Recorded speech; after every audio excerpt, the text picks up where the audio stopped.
Hello, everybody. Welcome. We are so excited once again to be here with you this morning. We are doing a webinar every week now, and it coincides with each of the superpowers in our Emotional Superpowers book. And I wanted to just mention, Pam, that this weekend I invited a number of families to participate in this program. We want this to come to affect our heart and then our home and then give hope to the world. And all of us kind of need maybe a little bit of a goal to something set. to focus on, something to just direct your attention, or something that comes into your awareness that you can start to really be mindful about. And I think it's a wonderful program to be able to do that. Right. And so these families, and you would want to do what you feel is right for your family, have decided to take a superpower every day or once a week or whatever works for that particular child in their family, and to focus on that superpower, and then to go onto our website and let us know what that experience was like for you. We are so excited to hear your stories. So let's move on to this beautiful calibration chart that isn't calibrated right. The formatting visually, the formatting's a little bit off, but this is something that I have been thrilled about. As Pam explains it to you a little bit, this can change lives as you start to recognize how powerful our emotions are. Yes, and we've talked about this last week, and we are going to keep bringing this forward just as a reminder that some of our heavy emotions, when we're feeling them, it doesn't make us wrong or bad. It just helps us to know that they are indicators that we are in our thinking or in our thoughts or in the way that we're interacting in relationships or the way that we're treating ourselves, oftentimes lowers us into some of these lower, heavy, vibrating emotions.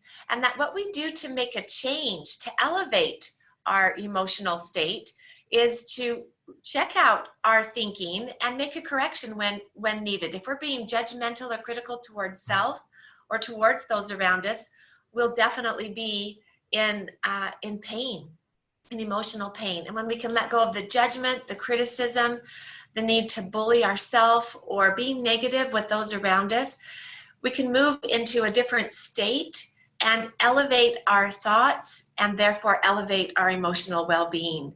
And again, it becomes really important for us to be mindful, to be consciously aware of what our internal world is like, and then know that we have power to do something good with those heavy feelings.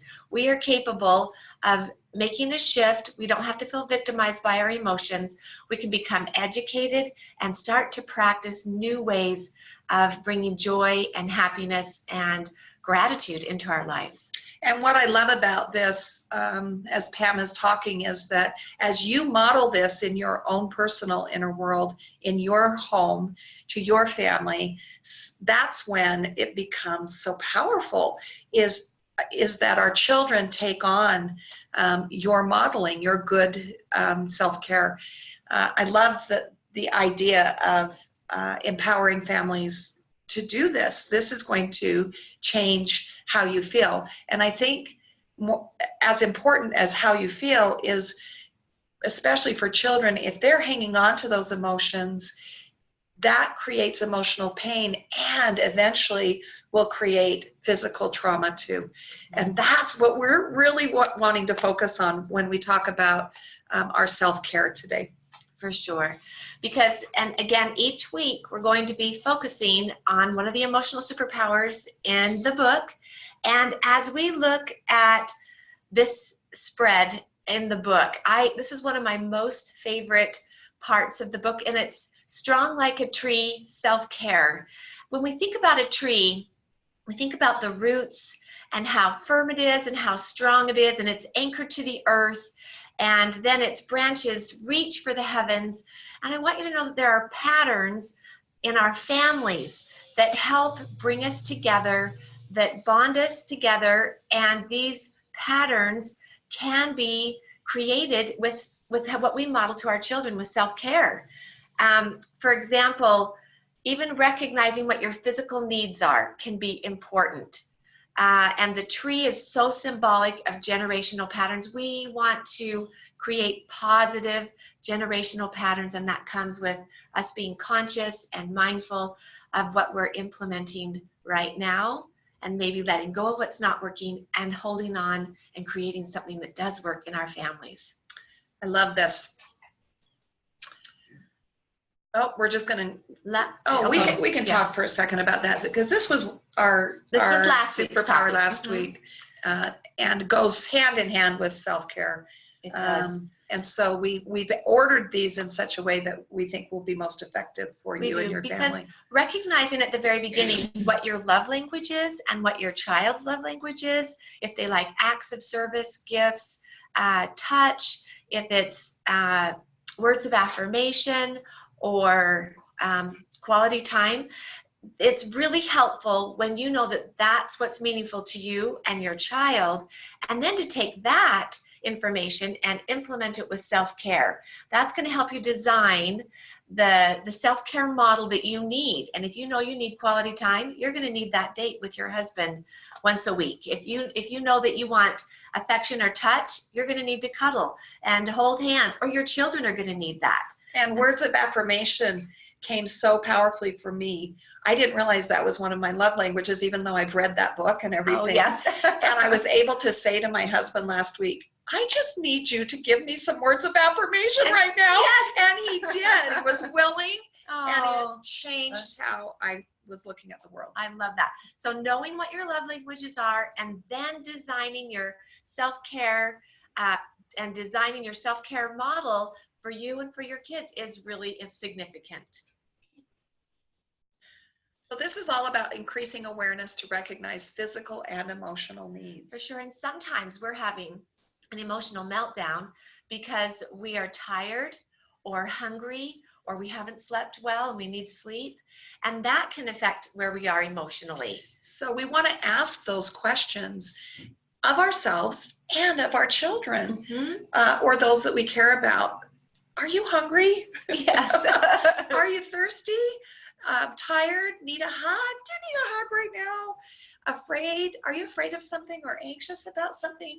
And to do it in that tone, and to say, you know what, I really care about you. Yeah. I want to meet your needs. Let's try and recognize what will help you feel better right now. Sure. And I think afraid or anxious, oftentimes I love the word reassurance.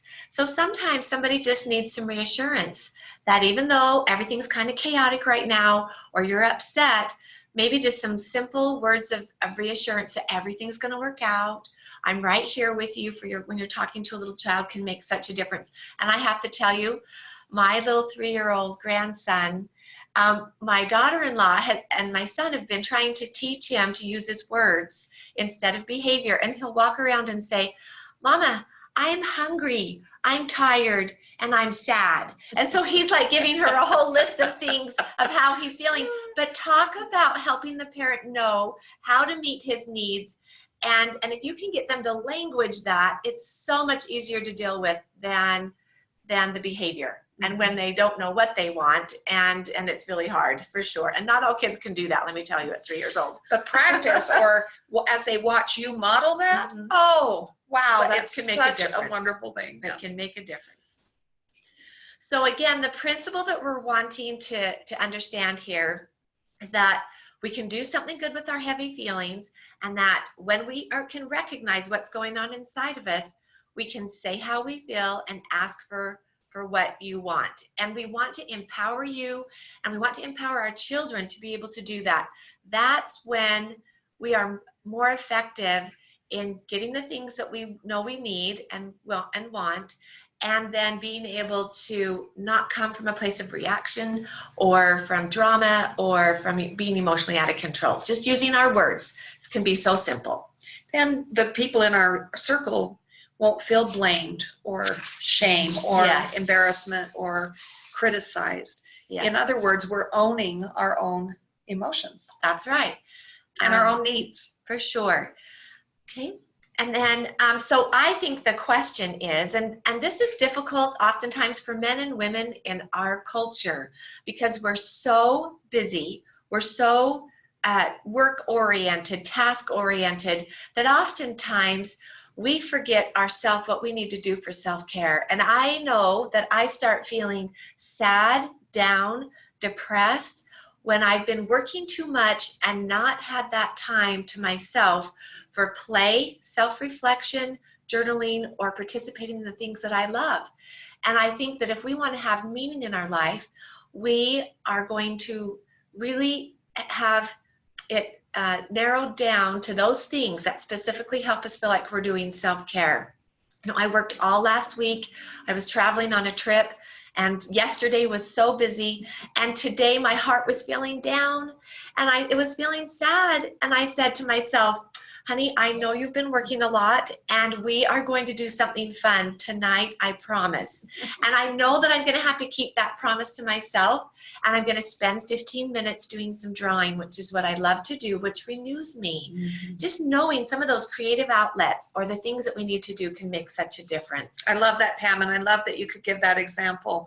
Each of us need to be reassured that it's the right thing to talk to ourselves gently and with reassurance, and to take control of what's happening in our lives and give ourselves what we need. For sure, because my little heart is saying, wow, and you're going to work again today, and I need some play, and it's been a little bit too much. And as soon as I said those words, the heaviness lifted, and I was able to come fully into being fully here and present. And I love my work, and I love everything that I do about it. But I also know that I need to do those self-care things that help me feel better. And then I'll have balance, and I'll do better at whatever I'm doing when I'm honoring self. And that's really an important part of Strong Like a Tree. Beautiful. So let's talk a minute about the 4 brains. Mm-hmm. And which one do you want to focus on today, Pam? Well, I think with the reptilian brain, and we're talking about the specific importance of patterns. Patterns root us in habits and in modeling behaviors. And I think the reptilian brain actually is the one that's connected to the tree, our families, our instincts. And if we can work with the brain and establish healthy patterns, then it becomes kind of an automated system, which really works with the reptilian brain. Can I give you just one little story that it's really short, and it happened this weekend. My grown son, who's an attorney, and he has 5 kids, and he works in Washington, D.C. a lot. He's really this high-powered guy. And he was at my home, and I was showing him this very paper. And he had kind of a bad experience with someone that he was in a teaching experience with, that he started to kind of pick a fight with. Mm-hmm. And so I said, let's read through these brain descriptions. And so we read about the reptilian brain. He said, oh, I know when I'm in that. And the mammalian brain, he said, I know when I'm in that. And then I started reading about the neocortex brain, and he said, he literally got tears in his eyes, and he said, Mom, I'm stuck there. Oh, I'm stuck there. And then we read about the prefrontal cortex, and he really started to cry. Oh, and he said, that's where I want to be. Oh. That's where I want to be. How do I get there? For sure. So here's this brilliant kid in his late 30s with all these little children and this wonderful life and family, who wants more than anything to start using his whole brain. And just know that reptilian brain is more of our instincts and our tribal connectedness and our patterns and our habits that we live by. The mammalian brain is very connected to relationships and to how we bond and attach. The neocortex has to do with our intellect and knowledge and how we see ourselves through our ego. And then the prefrontal cortex has to do with moving into our higher self and accessing compassion, wisdom, and our ability to forgive and let go and mature. And so we're going to talk about this as we continue, so that you'll understand what we're doing. That story I just told you. Yeah. All right.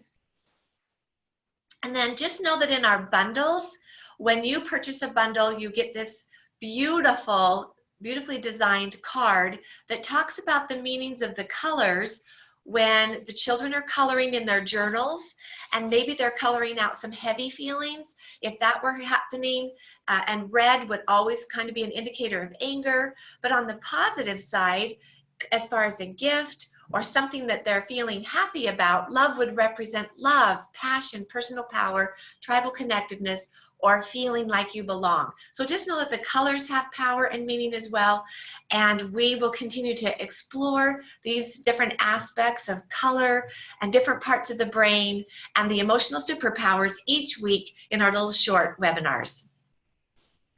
And we'll talk more about our emotional superpower stickers and chart. We'll explain that a little more next time. Sure. But that's in the bundle too. It's in the bundle, and it's a way to self-regulate, and it's beautiful. It can hang on your wall, and the kids, when they're doing something good with their feelings and they're saying their words or telling mom what they need, they could go put a sticker underneath the strong like a tree self-care, and it would help them to really reinforce the positive behaviors of getting their needs met instead of throwing a tantrum or having a huge meltdown, but using their words. It's beautiful. And here's the stickers that go with it. And a lovely bookmark too that will help you know which oils to use when you're utilizing the oils. And oils are so helpful for self-care. And I'll tell you, just recognizing that, hey, I need a little boost. I need some joy. I need cheer. I need some grounding.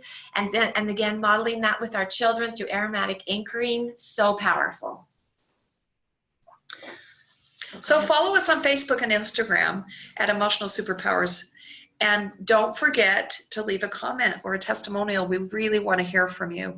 You can also subscribe to our YouTube channel, Emotional Superpowers, and there's the link. And you can visit our website to join our monthly newsletter and to learn about upcoming oil classes and training events. One of them tomorrow. We're super excited. Two of them tomorrow. Oh, for sure. So please go there and please send your friends there. That's what we're asking you to do, is to share this information. So send us some questions too for next week's webinar, and we'll answer those questions. All right. Thank you, and have a great day.